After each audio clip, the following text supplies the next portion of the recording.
নমস্কার, মিস্টিক্যাল বেঙ্গলিতে আপনাদের সবাইকে স্বাগত। আজকে আমরা চর্যাপদের চতুর্দশ পর্ব আলোচনা করব। চর্যাপদের চতুর্দশ পর্বে চারজন কবিকে নিয়ে আলোচনা করব। এই চারজন কবির একটি করে পদকে নিয়ে আমরা আলোচনা করব।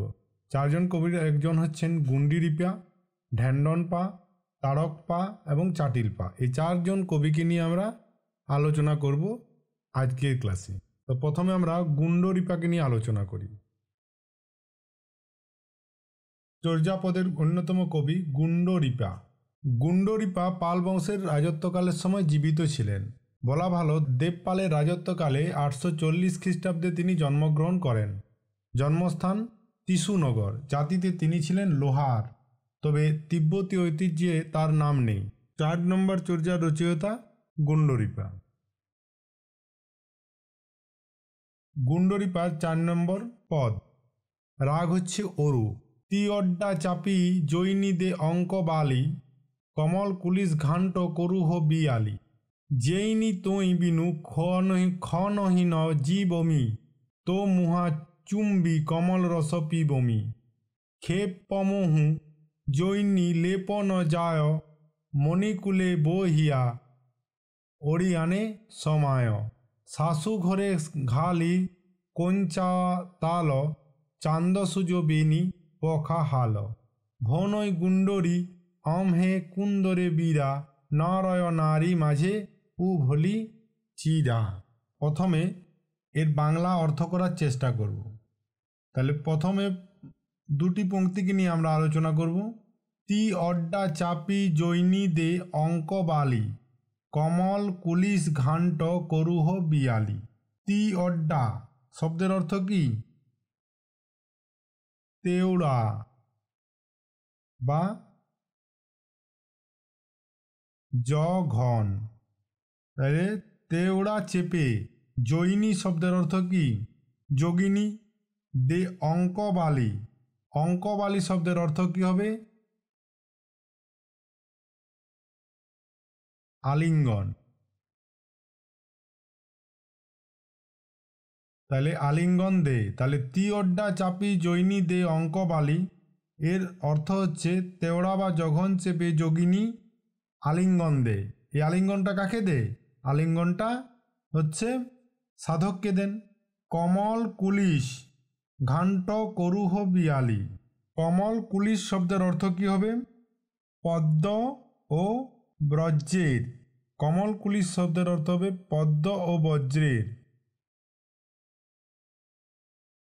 পদ্ম ও ব্রজ। আচ্ছা, ঘান্ট শব্দের অর্থ কি হবে? ঘান্ট শব্দের অর্থ হচ্ছে সংঘর্ষ। করুহ মানে করে। বিয়ালি শব্দের অর্থ কি হবে? বিকাল করা, বা অন্য আরেকটি মতে কাল কাটানো বা সময়কে পার করা। সময়কে পার করা। তাহলে কমল কুলিশ ঘান্ট করুহ বিয়ালি এর অর্থ হবে যে পদ্ম ও ব্রজ্রের সংঘর্ষে কাল কাটিয়ে দাও বা বিকাল করো। এই হলো 1 এবং 2 নম্বর পংক্তির বাংলা অর্থ। এরপর আমরা 3 এবং 4 নম্বর পংক্তিকে নিয়ে আলোচনা করব। জৈনি তৈ বিনু খন হি ন জীবমি, তো মুহ চুম্বি কমল রস পিবমি। জৈনি শব্দের অর্থ হচ্ছে যোগিনী। তৈ শব্দের অর্থ তোকে। বিনু শব্দের অর্থ হচ্ছে ছাড়া। ক্ষণহি শব্দের অর্থ ক্ষণ মা মুহূর্ত। ন জীবমি, জীবমি শব্দের অর্থ বাঁচি না। তাহলে জৈনি জৈবনী, তৈ হচ্ছে তুই, বিনু হচ্ছে বিনা বা ছাড়া, ক্ষণই অর্থাৎ মুহূর্ত। ক্ষণই হচ্ছে মুহূর্ত। তাহলে জৈনি তৈ বিনু ক্ষণহি ন জীবমি এর অর্থ কি হবে? যে যোগিনী তোকে ছাড়া মুহূর্ত বাঁচি না। তো মুহ তোর মুখে, চুম্বি চুম্বন করে, কমল রস পিবমি কমল রস পান করি। যোগিনী তোকে ছাড়া মুহূর্ত বাঁচি না, তোকে মুখ চুম্বন করে কমল রস পান করি। এরপর আমরা 5 এবং 6 নম্বর পংক্তিকে নিয়ে আলোচনা করব। খেফু জৈনী লেপন যায়, মণিকুলে বহিয়া ওড়িয়ানে সমায়। এর অর্থ কি হবে? খেপু মানে ক্ষেপণ বা সঞ্চালন করা।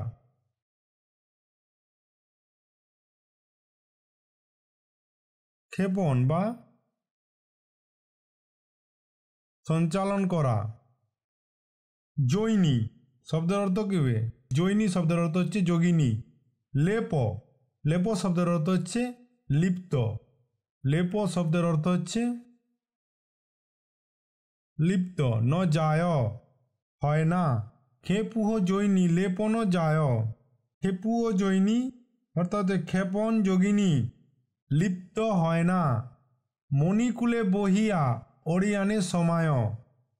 মণিমূল, মণিকুলে শব্দের অর্থ হচ্ছে মণিমূল। বহিয়া হচ্ছে বয়ে। ওড়িয়ানে মানে উড়িয়ানে। সমায় মানে প্রবেশ করে। তাহলে কি? যে মণিমূল বয়ে উড়িয়ানে প্রবেশ করে। তাহলে কি হলো? যে ক্ষেপণ যোগিনী লিপ্ত হয় না, মণিমূল বয়ে উড়িয়ানে প্রবেশ করে। এরপর আমরা 7 এবং 8 নম্বর পংক্তিকে নিয়ে আলোচনা করব। শাশু ঘরে ঘালি কোঞ্চা তাল। শাশু ঘরে ঘালি কোঞ্চা তাল। শাশু ঘরে মানে শ্বশুর বাড়িতে বা শাশুড়ির ঘরে ঘালি। তাহলে শাশু ঘরে শ্বশুর ঘরে ঘালি শব্দের অর্থ হচ্ছে লাগানো হওয়া বা আটকানো। এইটা ঘালি শব্দের অর্থ হচ্ছে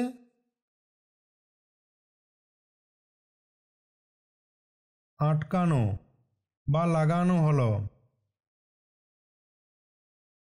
তাহলে শাশু ঘরে ঘালি কোঞ্চা তাল শব্দের অর্থ কি হবে?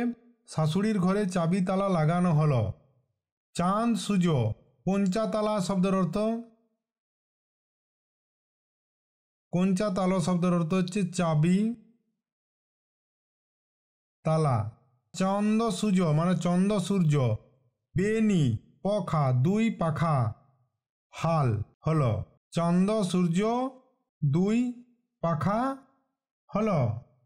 এরপর 9 এবং 10 নম্বর পংক্তি আলোচনা করব।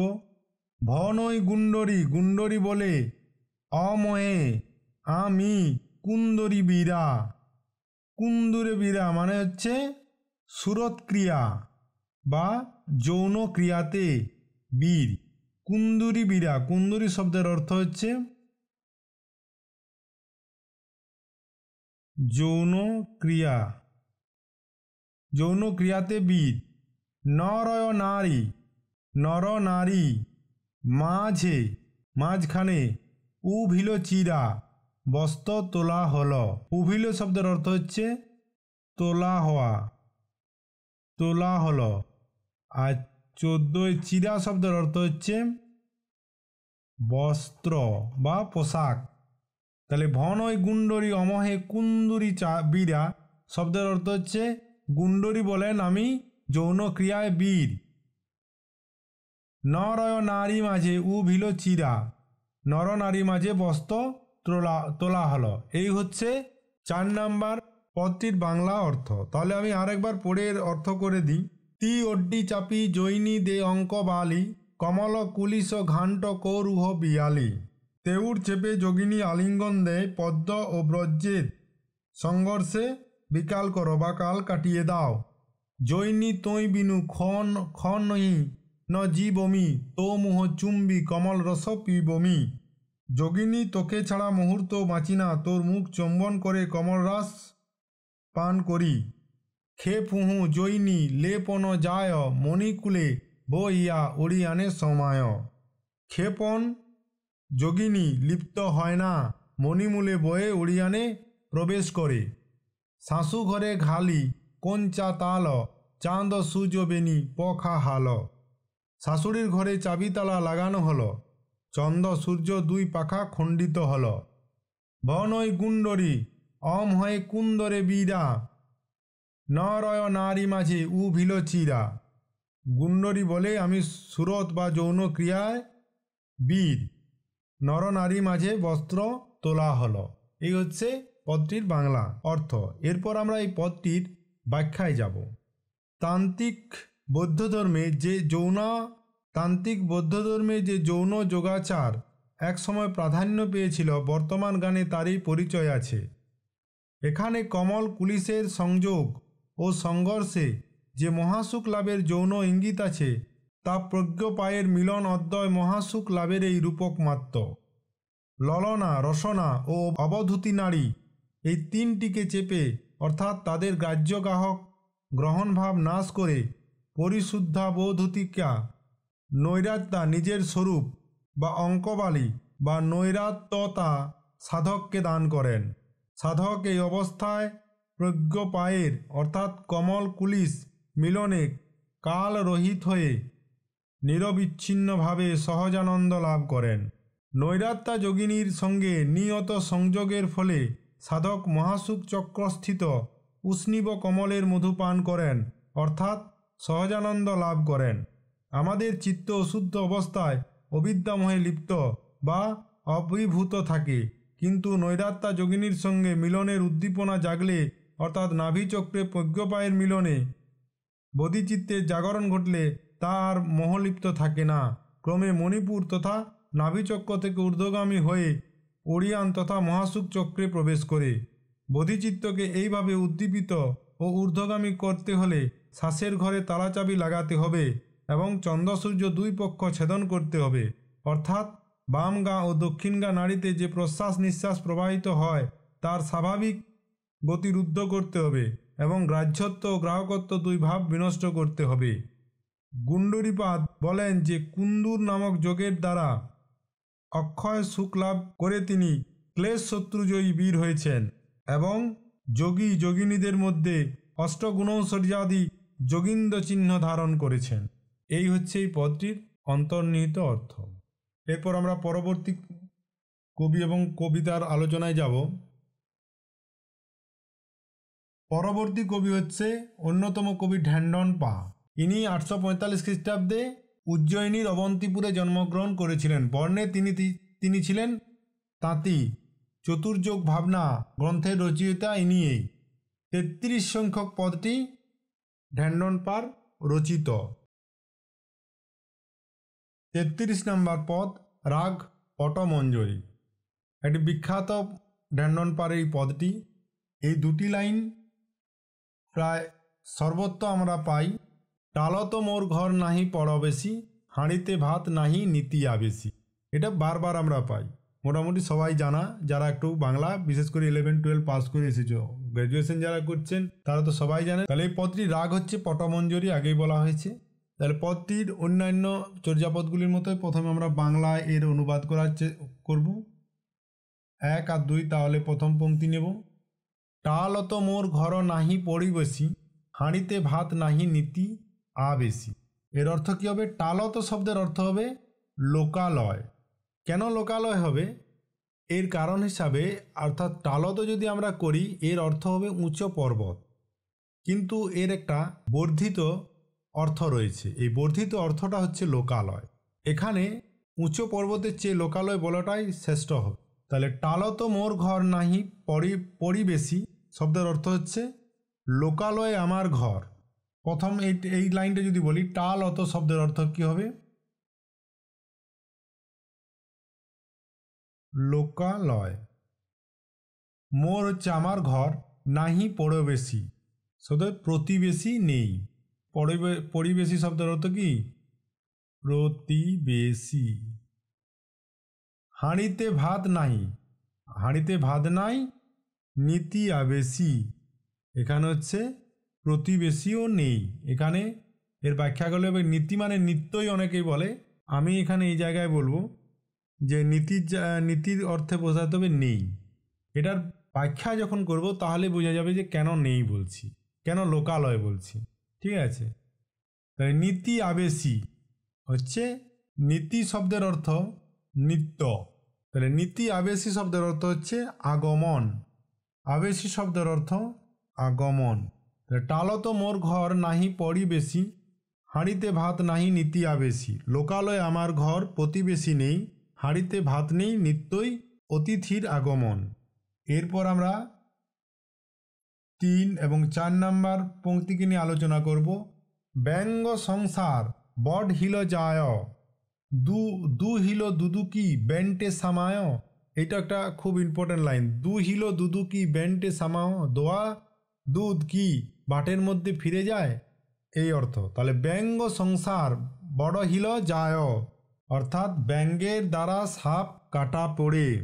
ব্যঙ্গ মানে হচ্ছে ব্যাঙ। তাহলে ব্যঙ্গ সংসার ব্যাঙের দ্বারা, বড হিল মানে সাপ, যায় যায়, অর্থাৎ এটা হচ্ছে বড হিল শব্দের অর্থ এখানে হবে সাপ। আমরা কি জানি সাপ ব্যাঙকে খায়। এখানে কি বলছেন কবি, যে ব্যাঙের দ্বারা কি সাপকে কাটা হয় বা খাওয়া পড়ে। তাহলে ব্যাঙের দ্বারা সাপ কাটা পড়ে। দু হিলো দুদু কি ব্যান্টে সামায়, দোয়া দুধ কি বাটে ফিরে যায়, এর অর্থ এই। এরপর আমরা 5 এবং 6 নম্বর পংক্তিকে নিয়ে আলোচনা করব। বলদ বিয়া এলো গো বিয়া ঝাঁঝে। বলদ বিয়া এলো মানে সন্তান প্রসব করল, গো বিয়া মানে গাভী ঝাঁঝে, আর গাভী বন্ধা থাকে। এটা ঝাঁঝে হবে না, এটা বাঁঝে হবে, ঠিক আছে, বাঁঝে। তাহলে বলদ বিয়া এলো গো বিয়া ঝাঁঝ। বলদ বিয়া এলো মানে প্রসব করলো, বলদ মানে কি ষাঁড়, আর গাভী বন্ধা থাকলো। 5 শব্দের অর্থ বন্ধা। পিঠা দুইয়ে তিনা সাঁঝে। পিঠা দুইয়ে মানে পিঠা শব্দের অর্থ কি পাত্রে। পাত্রে দহন করা হয়। এ তিন সাঁঝে, 3 সন্ধ্যায়। এরপর আমরা 7 এবং 8 নম্বর পংক্তিকে নিয়ে আলোচনা করব।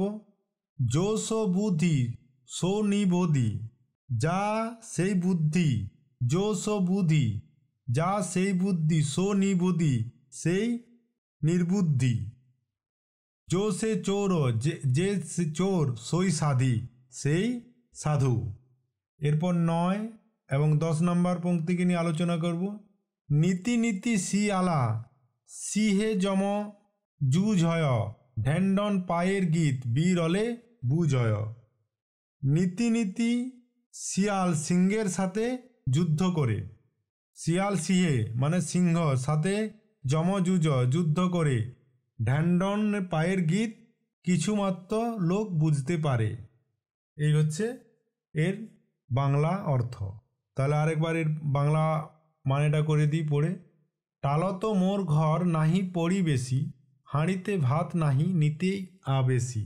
লোকালয়ে আমার ঘর প্রতিবেশী নেই, হাঁড়িতে ভাত নেই নিত্যই অতিথির আনাগোনা। ব্যঙ্গ সংসার বড হিল যায়, দু হিল দুদুকি বেন্টে সামায়। ব্যাঙের দ্বারা সাপ কাটা পড়ে, দোয়া দুধ কি পুনরায় বাঁটে ফিরে যায়। বলদ বিয়া হল গো বিয়া ঝাঁঝে, এটা বাঁঝে। পিঠা দুইয়ে এ 3 সাঁঝে। বলদ প্রসব করে গাই বন্ধা থাকে, পাতে দহন করা হয় 3 সন্ধ্যা। যো সে বুদ্ধি সো নিবুদ্ধি, যে সে যার বুদ্ধি সেই আবার নির্বুদ্ধি। যো সে চোর সই সাধি, যে চোর সেই সাধু। নীতি নীতি শিয়ালে সিহে যম জুজয়। নীতি নীতি শিয়াল সিংহের সাথে যুদ্ধ করে, জুজয় মানে যুদ্ধ করে। ঢ্যান্ডন পায়ের গীত বিরলে বুঝয়। ঢ্যান্ডন পায়ের গীতের অর্থ কিছু মাত্র মানুষই বুঝতে পারে। এই হচ্ছে এই পদটির বাংলা অর্থ। তাহলে এই পদটির এবার আমরা ব্যাখ্যায় যাব। এই পদটির আনাচে কানাচে সন্ধ্যা শব্দ কিন্তু ব্যবহার করা হয়েছে। এই সন্ধ্যার অর্থ অনুযায়ী বিভিন্ন পদের আভিপ্রায়িক অর্থ আলাদা আলাদা। যেমন এখানে টালত, টালত শব্দের এখানে একটা শব্দ পাচ্ছি আমরা টাল বা টালত। এর অর্থ কি হবে? মহা সুখ চক্র, ঠিক আছে, এটি একটি সন্ধ্যা শব্দ। এরপর কি আছে? পরিবেশী। এরপর কি আছে? 2 পরিবেশী। এর অর্থ কি হবে? চাঁদ ও সূর্যের দৈত্যাভাস বা পাশের দুই নারী। এরপর আমরা আরেকটি শব্দ পাচ্ছি হাঁড়ি। হাঁড়ির অর্থ কি হবে? দেহ কাণ্ড।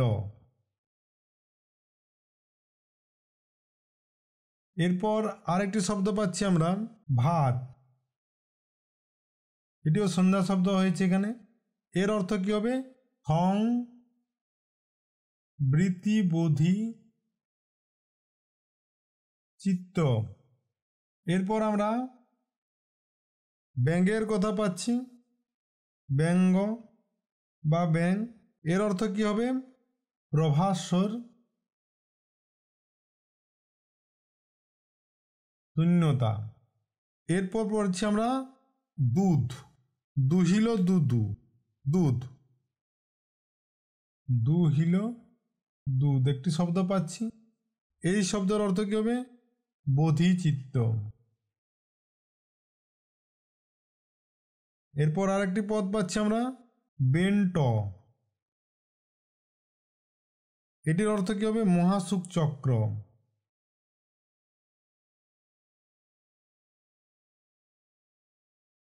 এরপর আমরা কি পাবো? বলদ। আরেকটি পদ পাচ্ছি, এটি হচ্ছে অবিদ্যা চিত্ত। এরপর আমরা আরেকটি পদ পাই, এই শব্দ পাচ্ছি গোবিয়া। হচ্ছে নৈরাত্য। এরপর হচ্ছে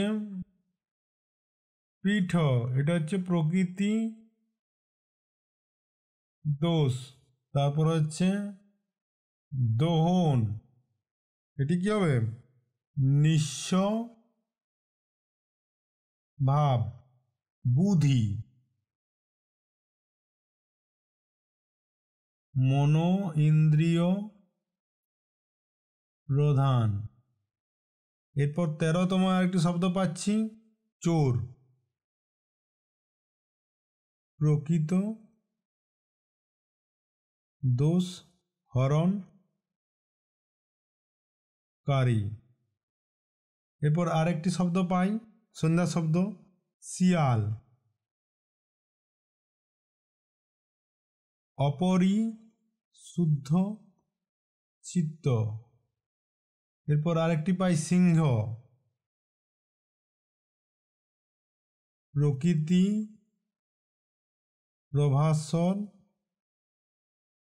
বিশুদ্ধ চিত্ত।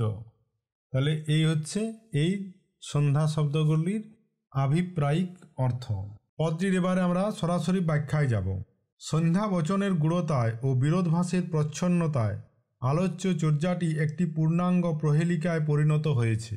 এই প্রহেলিকার আড়ালে চর্যাকার মহাসুখ লাভের অবস্থানের কথা এখানে বর্ণনা করেছেন।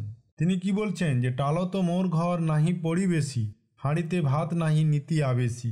এর ব্যাখ্যা কী হবে? টাল অর্থাৎ কায়বাক চিত্তের 160টি প্রকৃতি দোষ যেখানে লয় প্রাপ্ত হয় সেই মহাসুখ চক্রেই সাধকের ঘর। প্রকৃত দোষ লুপ্ত হয়, চন্দ্র সূর্যরূপ দ্বৈতাভাস লুপ্ত হয়, সেই কারণে গ্রাহ্য গায়ক ভাবরূপ প্রতিবেশী অনুপস্থিত। এরপর আমরা 3 এবং 4 নম্বর পংক্তির ব্যাখ্যায় যাব। ব্যঙ্গ সংসার বড হিল যায়, দুই হিল দুদুকি ব্যান্টে সামায়। এর ব্যাখ্যা কী হবে? প্রকৃত দোষ নিরাকৃত হওয়ায় দেহ ভাণ্ডে আর বোধিচিত্তের অবিদ্যা বিক্ষুব্ধ সংবৃত্তিক রূপটি নেই। পরম শুদ্ধ হয়ে তা পারমার্থিক রূপে প্রকৃতি প্রভাস্বর শূন্যতায় প্রবিষ্ট হয়েছে। সংবৃত্তি বোধিচিত্তের যে ভাব বিকল্প তাই অঙ্গ, কিন্তু সংবৃত্তিক অবস্থা দূর হলে এই অঙ্গেরও বিলোপ ঘটে।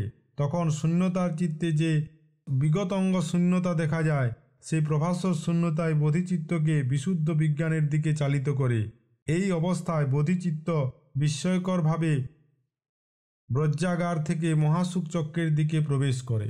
এরপর আমরা 5 এবং 6 নম্বর পংক্তিকে নিয়ে আলোচনা করব। বলদ বিয়াল গবিয়া বাঁঝে, পিঠা দুইয়ে এ 3 সাঁঝে। সাংস্কৃতিক ও পারমার্থিক চিত্তের এই দুই অবস্থা বোঝাতে প্রসূতি বলদ ও বন্ধ্যা গাভীর প্রসঙ্গ উত্থাপিত হয়েছে। সাংবৃতিক বোধিচিত্তই তখন পারমার্থিক রূপ লাভ করে প্রভাস্বর শূন্যতায় অধিষ্ঠিত হয়। এই কারণেই যোগী দিনরাত প্রকৃতি দোষ দূর করে চিত্তকে নিঃস্বভাবের করেছে। এরপর আমরা 7 এবং 8 নম্বর পংক্তির ব্যাখ্যায় যাব। যো সো বুদ্ধি সো নিবুদ্ধি যো সো চৌর সই সাধি। জ্ঞানী যোগীরা এই অবস্থায় নির্বিকল্পে সমাধিতে মগ্ন থাকেন, তাই তারা নতুন যোগীদের যে জ্ঞান একে উপেক্ষা করেন। সবিকল্প জ্ঞান তত্ত্বজ্ঞানীদের কাছে নিকৃষ্ট জ্ঞান বলে মনে হয়। নতুন যোগীদের চিত্ত সব বিকল্প জ্ঞানের দ্বারা বিষয় সুখ হরণ করে বলে তা চোরের সাথে তুলনীয়। কিন্তু সেই চিত্ত যদি পারমার্থিক নির্বিকল্প জ্ঞান লাভ করে তবে তা দুঃসাধ্য পারমার্থিক তত্ত্ব লাভ করে। সবশেষের দুটি পংক্তির ব্যাখ্যা। নীতি নীতি সি আলা সি হে যমজু জয় ঢ্যান্ডন পায়ের গীত বিরলে বুঝয়। মরণাদি ভয়ে অবিদ্যাচিত্ত সবসময় শিয়ালের মতো ভীত, কিন্তু যখন তা শুদ্ধ জ্ঞান অর্জন করে তখন সহজানন্দ রূপ সিংহের সাথে প্রকৃত দ্বন্দ্বে অবতীর্ণ হয়, অর্থাৎ তাকে আয়ত্ত করতে উৎসুক হয়। ঢ্যান্ডনপাদের এই তত্ত্বের গূঢ়তায় ও ভাষার প্রচ্ছন্নতায় সাধারণ মানুষের কাছে এটি দুর্বোধ্য। যারা পরমার্থ তত্ত্ব অবগত আছেন তারাই কেবল এই অর্থ উপলব্ধি করতে সক্ষম, সবাই তা বুঝতে পারে না। এই গেল ঢ্যান্ডনপাদ 33 নম্বর পদ এবং তার বাংলা অনুবাদ ও ব্যাখ্যা। পরবর্তী কবি হচ্ছেন তাড়কপা। তাড়কের অবৈধানিক অর্থ হচ্ছে ফাঁসুড়ে। এটি সম্ভবত তাড়কপার ছদ্মনাম। তিব্বতী ঐতিহ্যে তাড়কের কোনো তথ্য নেই। 37 সংখ্যক পদ তাড়কপার রচিত। তাড়কপার 37 নম্বর পদ রাগ হচ্ছে কামোদ। অপনে নাহিমো কাহিরি শঙ্কা তা মহমুদেরি টুটি গেল কঙ্খা। অনুভব সহজমা ভোলরে জৈ চৌকট্টি বিমুকা জৈস তৈস হই। জৈসন অছিলেশ তৈসন অচ্ছ সহজ পথক জৈ ভান্তি মাহ বাস। বান্ডু কুরুন্ডু সন্তারে জানি বাক পথাতীত কাহি বখানি। ভনৈ তাড়ক এথু নাহি অবকাশ যো বুঝই তা গলে গল পাশ। এই হচ্ছে তাড়কপার 37 নম্বর পদ। তাহলে এই পদটির প্রথমে আমরা বাংলা ব্যাখ্যায় যাব। তাহলে বাংলা ব্যাখ্যা হিসাবে 1 এবং 2 নম্বর পংক্তিকে আমরা প্রথমে আলোচনায় নেব। অপনে নাহি, অপনে মানে কি আপনেই নেই, মো কাহেরি সংখ্যা আমার কিসের ভয়, তা মহমুদেরি, তা মানে তাই, মহমুদেরি শব্দের অর্থ কি হবে? মহাসমুদ্রের, মহাসমুদ্রের। টুটি গেল কঙ্খা, কঙ্খা শব্দের অর্থ হচ্ছে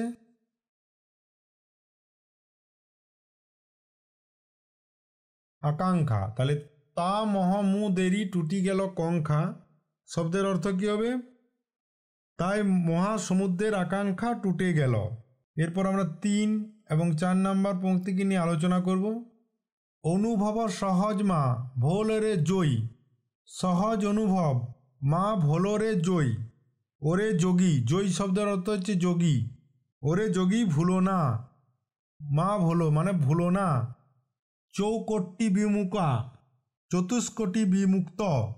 জৈস তৈস হই, যেমন তেমনই থাকতে হয়। এই হচ্ছে এই পদটির বাংলা অর্থ। এরপর আমরা 5 এবং 6, আমি কেন মানে লিখছি না, আর এই অধিকাংশ শব্দগুলোই আমরা এর আগের চর্যাতে পেয়েছি, তাই আর এর অর্থ বলছি না। জৈসন অছিলেশ তৈসন অচ্ছ সহজ পথক জয়ী ভান্তি মাহ বাস। তাহলে 5 হচ্ছে কি? জৈসন যেভাবে, অছিলেশ তৈসন আচ্ছ ছিলে সেইভাবেই আছো, সহজ পথক সহজ পৃথক, জয়ী যোগী, ভান্তি মাহ বাস তাই ভ্রান্তি পোষণ করো না। তাহলে কি? যেভাবে ছিলে সেইভাবেই আছো, সহজ পৃথক যোগী, এই ভ্রান্তি পোষণ করো না। এরপর আমরা 7 এবং 8 নম্বর পংক্তিকে নিয়ে আলোচনা করব। বাণ্ড কুরণ্ড সন্তারে জানি, বাক পথাতীত কাহি বখানি। বাণ্ড কুরণ্ড শব্দের অর্থ কি? বাণ্ড শব্দের অর্থ হচ্ছে নপুংসুক। এটি একটি নতুন শব্দ। নপুংসুক বা পুরুষহীনতা। কুরণ্ড শব্দের অর্থ হচ্ছে বর্ধিত অন্ডকোষ। সন্তারে জানি, খেয়াপারের সাথে সময়ে জানা যায়। সন্তারে জানি মানে সাঁতারের সময় জানি, বলা ভালো খেয়া পড়ার পারের সময় জানি। বাক পথাতীত কাহি বখানি। বাক পথাতীত কাহি বখানি, বাক পথের অতীত। বাক পথাতীত মানে বাক পথের অতীত অর্থাৎ সহজকে কি করে, কাহি কি করে, বখানি ব্যাখ্যা করা যায়। এরপর আমরা 9 এবং 10 নম্বর পংক্তিকে নিয়ে আলোচনা করব। ভনই তাড়ক এথু নাহি অবকাশ। তাড়ক বলে এখানে অবকাশ নেই। যো বুঝোই তা গলে গল পাশ। যে বোঝে তার গলায় ফাঁস।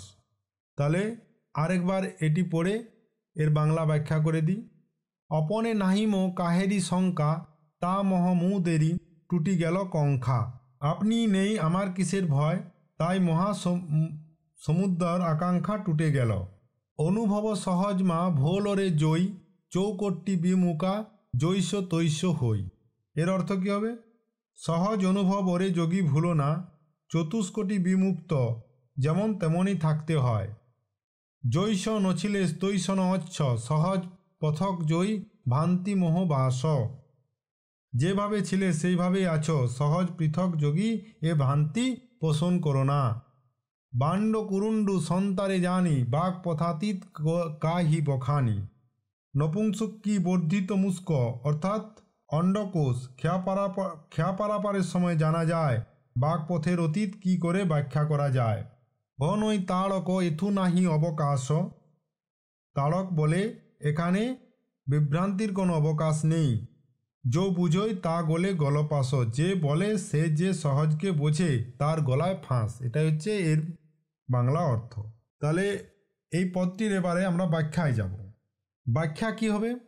অপনে নাহিম কাহেরি শঙ্কা, তা মহ মুদেরি টুটি গেল কঙ্খা। শব্দটির অর্থ কী হবে? আলোচ্য চর্যায় সহজানন্দের অনির্বচনীয় তত্ত্ব এখানে বর্ণিত হয়েছে। চর্যাকার তাড়ক গুরুর অনুগ্রহে বুঝতে পেরেছেন যে জগতের সব কিছুই অনিত্য এবং অনাত্ম। এই পরম তত্ত্বজ্ঞান লাভ করায় তার মৃত্যু বা জন্মের আর ভয় নেই। সেই সাথে মহাসমুদ্ররূপ সিদ্ধির আকাঙ্ক্ষাও তার কাছে নষ্ট হয়েছে। কেননা জন্ম ও মরণের বিকল্পের মতো মহাসমুদ্রও একটি বিকল্প ভাব। অনুভব সহজমা ভোলরে জয়, চৌকট্টি বিমুকা জৈস তৈস হই। এই সমস্ত বিকল্প ভাবের অতীত সহজেই একমাত্র সত্য। তবে এই সত্য বুদ্ধির বাইরে। বুদ্ধি সহযোগে এর স্বরূপ ব্যাখ্যা চলে না। এই সহজ চতুষ্কোটি বিনির্মুক্ত অর্থাৎ এই সহজ আছে তাও বলা যায় না, নেই তাও বলা যাবে না। আছে নেই কোনোটাই সত্য নয় তাও বলা যাবে না। এরপর আমরা 5 এবং 6 নম্বর পংক্তির ব্যাখ্যায় যাব। জৈসন অছিলেশ তৈসন অচ্ছ, সহজ পথক জয় ভান্তি মাহ বাস। সহজ স্বরূপের অবস্থা সম্পর্কে এই ধরনের কোনো স্পষ্ট ইতিবাচক বা নেতিবাচক কথা বলা যায় না বলেই সহজের স্বরূপ অবস্থা সবসময় এক প্রকার। সহজের স্বরূপ বুঝতে পারলে সাধকের অস্তিত্বও যে সহজের মতো চতুষ্কোটি বিনির্মুক্ত তা বুঝতে পারে। তিনি সহজের মতোই বিকল্প মুক্ত এবং তততা বিলীন। তাই সহজকে কোনো পৃথক অনুভব বলে মনে করবার কোনো কারণেই নেই। এরপর 7 এবং 8 পংক্তিতে যাব ব্যাখ্যায়। বাণ্ড কুরুণ্ডু সন্তারে জানি, বাক পথাতীত কাহি বখানি। এই সহজ বা সহজানন্দ সাধকের আত্মস্বরূপের সাথে একাকার। এই কারণে সহজানন্দের প্রকৃতি অত্যন্ত গূঢ় এবং গুহ্য। কিন্তু এই গুহ্যতার সাথে লৌকিক গুহ্যতার তুলনা করা চলে না। যেমন সাধকের শরীরে অন্ডকোষাদি যেসব গোপন অঙ্গ আছে সেগুলি সাধারণভাবে দেখা যায় না বটে, কিন্তু পাটনি যখনই পরাণীর খোঁজে সাধকের দেহ তল্লাশি করে সেগুলির অস্তিত্ব সহজেই প্রকাশ পায়। কিন্তু সহজের স্বরূপ এই রকম বাইরের গোপনীয়তার মতো নয়, এর প্রকৃতি নিগুড়, যা ব্যাখ্যার সাহায্যে সাধারণত অগোচর বা অস্পষ্ট বিষয়কে পরিস্ফুট করা যায়। সহজানন্দ সেই ব্যাখ্যার সম্পূর্ণ বিপরীত, তাকে বর্ণনা করা যাবে না।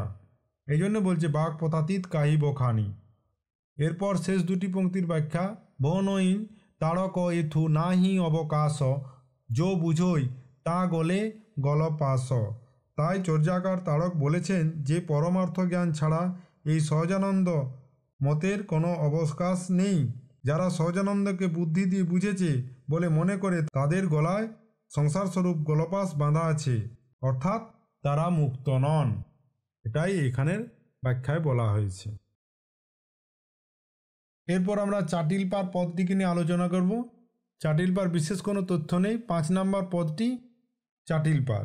ভবনই গহন গম্ভীর বেগে বাহি, দু আন্তে চিখিল মাঝে ন থাহি, ধা মাথে চাটিল সাংকম গাড়ই, পারগামী লয় নিভর তরই, ফাড়িও মহতরু পাটি জড়িয়, অদয় দৃঢ় টাঙ্গি নিবানে করিয়, সাংকমত চড়িলে দাহিন বাম্মা হই, নিয়ড়ি বহি দূর মা যাই, জয় তুমহে লোহ হেও হইব পারগামী, পুচ্ছতু চাটুল অনুত্তর স্বামী।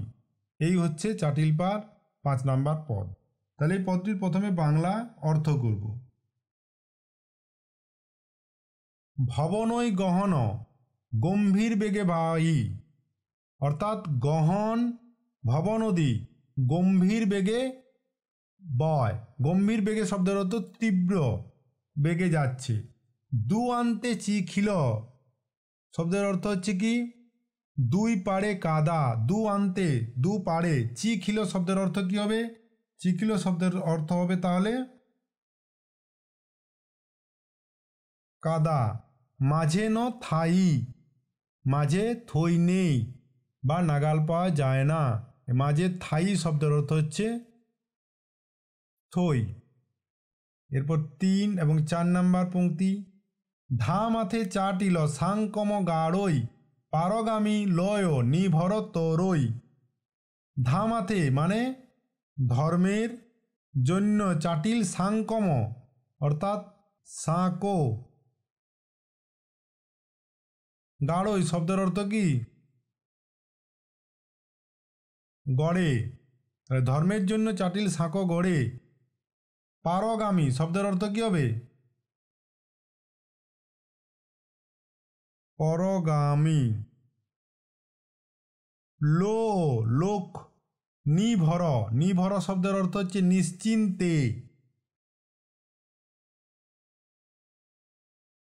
তরই পার হয়, তরই মানে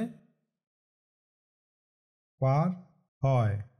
তাহলে পারগামী লয় নিভর তারই শব্দের অর্থ কি হবে, যে পারগামী লোক নিশ্চিন্তে পার হয়। এরপর আমরা 5 এবং 6 নম্বর পংক্তি নিয়ে আলোচনা করব। ফাড়িও মহতরু, মহতরু ফাড়া হলো। পাটি জড়িয়, পাটি জড়া হলো। অদয় দৃঢ়, অদ্বয় টাঙ্গি, দৃঢ় টাঙ্গি। নিবানে করিয়, নির্বাণে হানা হলো। তাহলে অদয় দৃঢ় টাঙ্গি নিবানে করিয়, পাটি জোড়া হলো। অদ্বয় টাঙ্গি নির্বাণে দৃঢ়ভাবে হানা হলো। 7 এবং 8 নম্বর পংক্তি, সাংকমত চড়িলে, সাঁকোতে চড়লে ডাহিন বাম হই, ডান বামে হয় না। নি ওড়ি বহি দূর মা যাহি, বধি নিকটেই দূরে যেও না। জয় তুমহে লোহ হে হইব পারগামী। 9 আর 10 নম্বর পংক্তি, জয় তুমহে লো হে হইব পারগামী, পুচ্ছতু চাটিল অনুত্তর স্বামী। ওহে যদি তোমরা পরগামী হবে তবে শ্রেষ্ঠ সাঁই চাটিলকে জিজ্ঞাসা করো। জয় তুমে লো হইব পরাগমী, ওহে যদি তোমরা পরগামী হবে তবে পুচ্ছতু চাটুল অনুত্তর স্বামী, তবে শ্রেষ্ঠ সাঁই চাটিলকেই জিজ্ঞাসা করো। এই হচ্ছে পদটির বাংলা ব্যাখ্যা। তাহলে আরেকবার পড়ে বাংলা ব্যাখ্যা করে দিই। ভবনই গহন গম্ভীর বেগে বাহি, দু আন্তে চিখিল মাঝে ন থাই। গহন ভবনদী গম্ভীর বেগে বয়, দুই পাড়ে কাদা মাঝে থই নেই। ধা মাতে চাটিল সাংকম গাড়ই, পারগামী লয় নিভর তারই। ধর্মের জন্য চাটিল সাঁকো গড়ে পারগামী লোক নিশ্চিন্তে পার হয়। ফাড়িও মহতরু পাটি জড়িয়, অদয় দৃঢ় টাঙ্গি নিবানে করিয়। মহতরু ফাড়া হলো, পাটি জোড়া হলো, অদ্বয় টাঙ্গি নির্বাণে দৃঢ়ভাবে হানা হলো। সাংকমত চড়িলে দাহিন বাম মা হই, সাকত চড়িলে ডান বাঁ হয় না। নিয়ড়ি বহি দূর মা যাহি, নিকটেই বোধি দূরে যেও না। জয় তুমে লো হইব পারগামী, পুচ্ছতু চাটিল অনুত্তর স্বামী। বোধি নিকটেই দূরে যেও না, ওহে যদি তোমরা পরগামী হবে তবে শ্রেষ্ঠ সাঁই চাটিলকে জিজ্ঞাসা করো। এই হচ্ছে এই পদটির বাংলা অর্থ। এরপর আমরা এই পদটির ব্যাখ্যায় যাব। বর্তমান গানে বৌদ্ধ দর্শন তত্ত্ব ও সাধন তত্ত্ব উভয়ই আলোচিত হয়েছে। প্রথম 4 পংক্তিতে বৌদ্ধ দর্শনের মূল কথা ও বাকি অংশে অদ্বয় সাধন তত্ত্বের ইঙ্গিত আছে। বৌদ্ধ দর্শনে এই জীব ও জগৎ প্রতিভাস মাত্র, এর কোনো প্রকৃত অস্তিত্ব নেই। কতকগুলি আপেক্ষিক ও নিত্য পরিবর্তনশীল ইন্দ্রিয়বোধ বা ধর্ম এবং উক্ত ইন্দ্রিয়বোধের সমষ্টি বা সংস্কারের প্রভাবেই বহির্জগতের অস্তিত্ব, এর পৃথক কোনো সত্তা নেই। বর্তমান গানে ভব বা অস্তিত্ব প্রবাহকে নদী প্রবাহের সঙ্গে তুলনা করে এই অস্তিত্ব প্রবাহের প্রকৃতি দৃষ্টতা ও প্রাতিভাসিক স্বরূপের ইঙ্গিত দেওয়া হয়েছে।